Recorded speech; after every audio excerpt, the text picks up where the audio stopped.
Hi, I'm Sheri Griffin, and I'm a realtor, so let's get down to it. This week I've been talking about downsizing your home to move into maybe something smaller. Condominium, townhome, fourplexes, talking to you about some of the amenities, the things that might be positive and things that might be negative. Well, I want to pursue that a little bit more today and give you a few more positives about downsizing and then maybe throw out some negatives as well. Put your thinking cap on and let's see if some of these maybe make sense to you and maybe you want to think about when you start thinking about downsizing. Number one of the advantages is you're going to get extra money.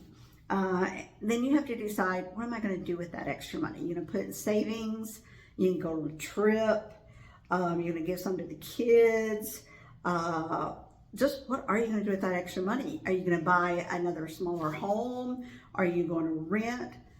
I want to say one thing about renting. If you decide to rent, you have to take in consideration that you won't get any more tax breaks. The rent can always go up. And you never really know who's on the other side of that thin wall and what you're going to hear. Okay, that's a negative when it comes to renting. So I would say if you're going to rent, really look at the place very carefully, because after a while you may be finding yourself thinking, I wish I'd never moved in here, kind of thing. So beware, okay? One of the advantages also is if you decide to take some of the money that you got from your larger sale of your home, put it on a smaller home, your mortgage is going to be less. And that's going to be great. Your insurance is definitely going to be less because it's a smaller place. Maintenance on a smaller home is going to be a lot less. You're not going to have duplicate air conditionings or heating units or water heaters or anything like that. And it's great. You don't have to worry about all that added expense. Your utility bills are going to be a lot less because living in a smaller space doesn't heat a huge place because you're in a small place. You may have some pluses when it comes to the type of community you live in. Is there a swimming pool? Is there a rec center? Is there a fitness center? I mean, all this might come with your smaller home where your larger home didn't even have that. Your HOAs may be actually less in a smaller home. Your auto expenses may be less. Okay, you may say, how's that? Well, you may park the car because it's easier to walk to everything that you want to do because your community has everything there for you. Or you can catch city transportation and go anywhere you want. So that means there's less expense, wear and tear on the car. And your insurance may go down too because some of these insurance companies now have pay as you go kind of a thing, whereas they track your mileage, and the less you drive, the bigger advantage you get when it comes to what you have to pay on the auto insurance. Tax bill on a smaller home will definitely be smaller. Now, if you don't want a property tax or a income tax on you, you need to go to Nevada, Florida, and if you want to go there, I'm your gal. I can find you the perfect agent to help you buy a house there. They don't have those kind of taxes, kind of thing. But your tax bill will be a lot less on a smaller home. Then also, moving from that larger home, you could actually take and have a yard sale or have one of these companies come in and price all your stuff, and then they'll do the sale for you, and they'll take a small commission, and then you get the rest of it, kind of a thing.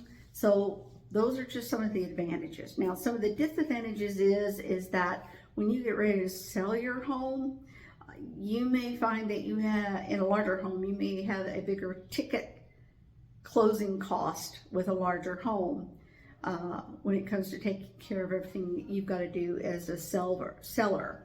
Now, an average closing cost on a large home is about $31,000, and it can go up the larger the house, kind of a thing.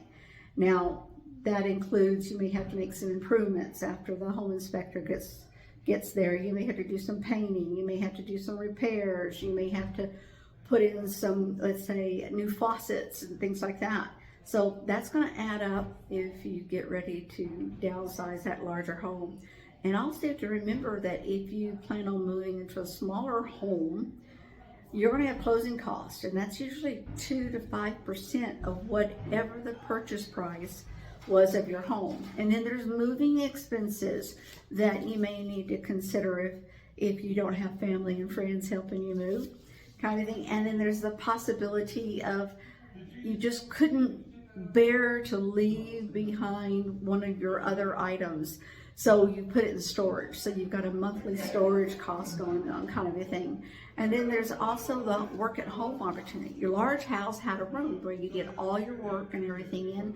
And your new house, you don't have that room. You don't have that space to be able to work at home. So you got to take that in consideration too. And then there may not be all that space that you were used to in that larger home. So you have to take those into consideration. Now, if you're moving from urban, where it's nice and quiet, and you're moving into the hustle and bustle of condominium in downtown Portland, you have to realize that you're going to want to go out a lot more and be with friends a lot more. So that's going to eat away at all that profit you made on that large house.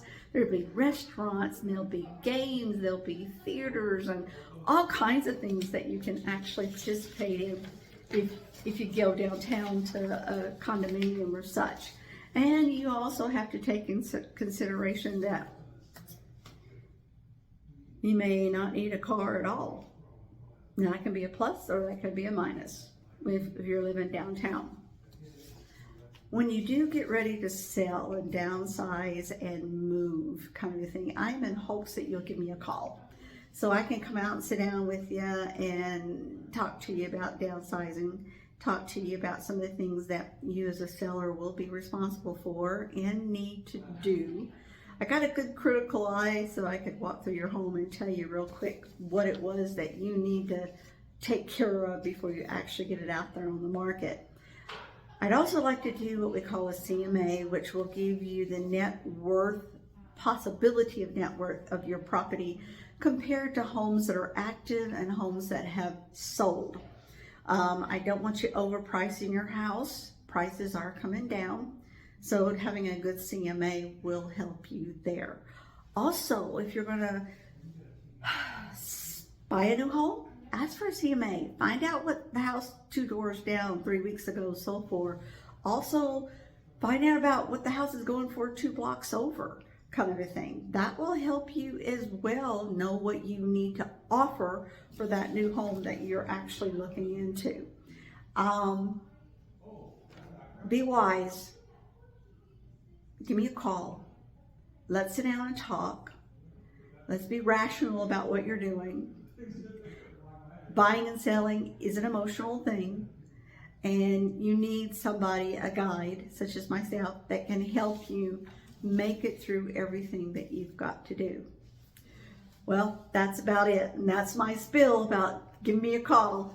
I'm Sheri Griffin, and I am with Keller Realty, Boise. I'm with the Turner Group in Nampa, Idaho. My phone number is 208-880-9932. And I hope to hear from you real soon. Bye now.